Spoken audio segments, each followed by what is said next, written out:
It's time for another busy edition of the Phillies Mailbag with Frank Klose. The last couple of weeks, it feels like, Frank, the anger is out there. The Phillies fan base has essentially had it, and we were only in the second week of June. Do you feel that too? Well, I think this week was tamer. Maybe it's because they're off 2 wins in a row against the Washington Nationals. But, still, I feel like the overall sentiment of the fans as we put together these mailbags is they're still wondering about rebuilding and prospects and thinking far down the line and not so much this season. Well, let's talk about the move that happened yesterday. The Phillies have outrighted Scott Kingery off the 40-man roster. Two things. One, were you shocked that was what it has come to? And two, what did Dave Dombrowski say as to why this was their decision? Well, for me, you may remember this, but at the end of spring training, I actually advocated for the Phillies to do this back then. I thought that if they had outrighted Scott Kingery, and just to clarify what outrighting means is basically you're going to take him off the 40-man roster, and any other team in baseball has the opportunity to claim him. And so what ends up happening is that the 29 other teams passed on Scott Kingery.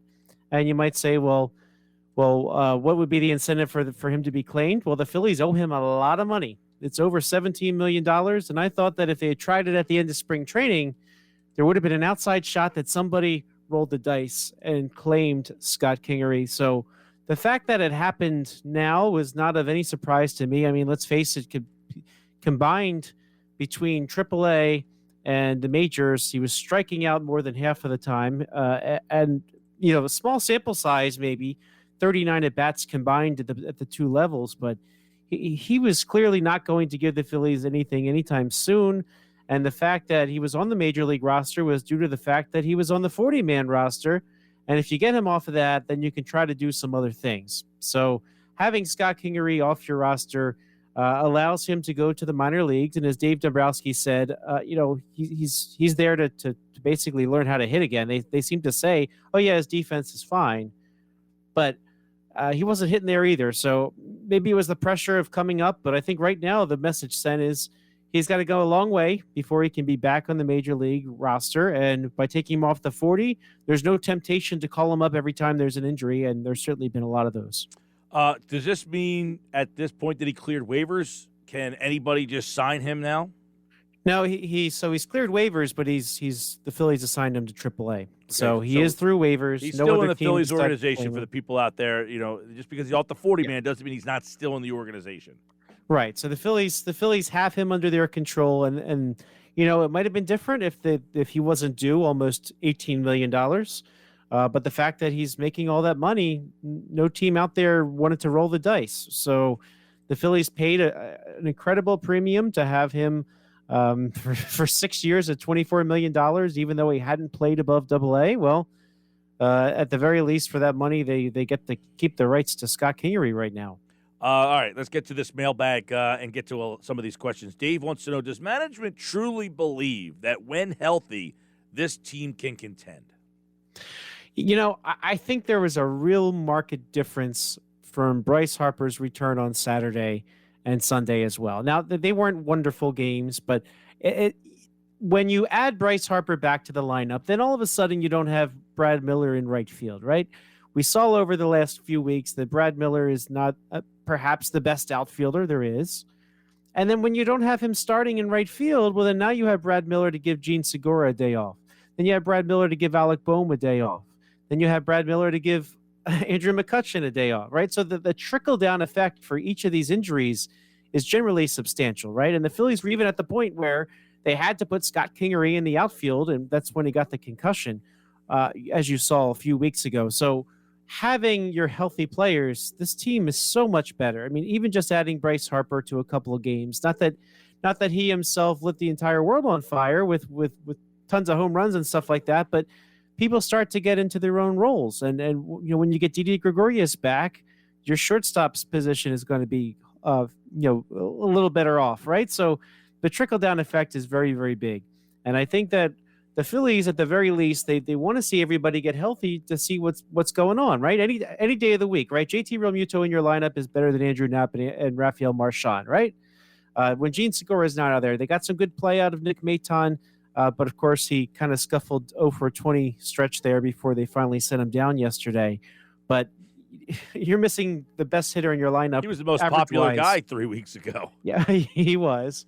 But all of your depth was stretched when you were the Phillies here. So those 4 players, and I've said this on the air before, they were 10-8 when they had Harper, Gregorius, Real Muto, and Segura all in the lineup. Those are their 4 expensive guys in their lineup.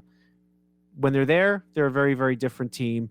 And I think the Phillies still know that they have time to turn it around even before the trade deadline. So I would expect them to try to get healthy and then roll forward from there. All right, so then Kevin wants to know, what will it take for the Phillies and Dombrowski to be buyers at the deadline? What do you think is the mindset there? Well, here's the thing. If you're thinking about the trade deadline, I don't think the Phillies are going to go too crazy no matter what. I fully expect the Phillies to hang around. I think the fact that they're 2 games under the 500 mark, the fact that they're finally getting healthy, they're going to be okay. They're going to hang in among the other teams in the National League East, all kind of dealing with the same kind of issues right now. So I would expect them to add, but I don't expect them to go crazy.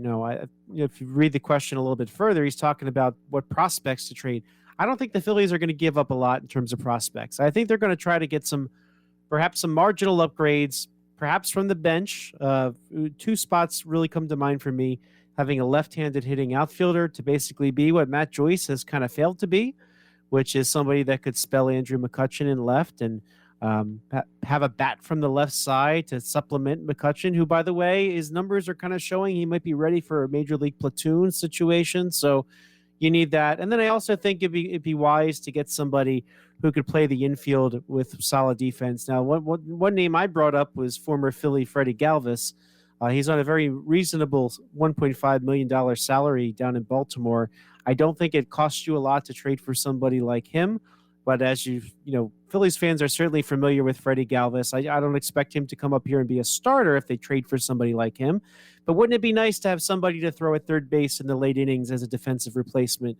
Wouldn't it be nice to have a strong defensive shortstop if Didi Gregorius' elbow kind of lingers on and remains a problem? So I think getting somebody who could play the left side of the infield and kind of cover the late innings for Bohm, as we've seen his defense not be wonderful this year, and could fill in for Didi Gregorius, I think would go a long way. Little pickups like that generally don't cost you a lot in terms of prospects. I don't think the Phillies are willing to give up prospects right now because Dave Dombrowski is here for the long haul, and he wants those prospects they have to rise up through the system and help the Phillies. All right, let me ask you, if they're just mired in this mediocrity and they're just going back and forth and back and forth and back and forth, do they consider something major? And I say major, I'm not talking about trading Bryce Harper or JT Realmuto or Zach Wheeler, probably Aaron Nola. But what about like Rhys Hoskins and just saying, you know what? It's time to just change the complexion of the core here.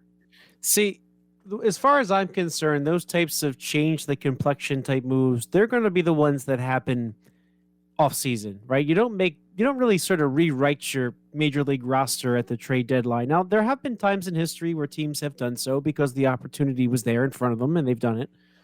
But the most major, if the Phillies went into sell mode, the most major thing I see them doing is maybe eating some money and trading McCutchen to a contender that wants a right-handed bat for an outfield platoon. Like I maybe trade one of their free agents to be. I mean, if Herrera's hitting this well, maybe you try to trade him or something like that. But I don't think there's really a lot to sell because the as you said, the Harpers, the Real Mutos, they're here for the long haul, and I think the Phillies expect them to be there for the long haul. So, but again, I think the Phillies are going to kind of hang around. And if they're going to hang around, then maybe they try to add a couple pieces and see if they can't sneak into the playoffs in this NL East. All right, Frank Klose's Phillies mailbag. You can always get him at Frank Klose. You mentioned the injuries, and this team is getting healthier, and they're getting some guys back. If they need, like you look around this team, you mentioned some backup spots, and that's one. But if they were to say, we need an upgrade in the starting lineup somewhere, where would that be? That's a really good question. Do they think this starting 8 is good enough and it's a playoff starting 8, and they just need to be healthy? Or do they say, if they needed an upgrade that was to the everyday lineup, or even, I guess the starting rotation, that whole Spencer Howard thing is another mess. Yeah, I would say that the Phillies would try to supplement with not necessarily starting player. I mean, I'll put it this way: if Chris Bryant falls into your lap and he can play some third base or he can play some left field, maybe you consider it. But those types of moves or more bigger picture moves, those are the types of moves I don't think that they would make in season, because if you look around center field doesn't have a lot available. If Herrera's hitting, I guess you try to ride it. So I don't know if you would try to pay for somebody to try to upgrade there. Segura is going to be here for the end of his contract. I think Gregorius will be here until the end of his contract. Hoskins, we've talked at length about perhaps Hoskins and Bohm not being able to coexist, particularly if there's no DH next year. But I just don't see those types of moves happening right now. I think the best you're going to see is some upgrades, and the Phillies. It's not so much that I think they think it's the playoff ready lineup. I just think the position that they're in, the way that things have set up over the last several years, and what Dave Dombrowski inherited, this is going to be what they have to have for the rest of the year. And the best upgrades, I think, will come in the form of bench and supplementary players in this, at least in terms of the starting lineup.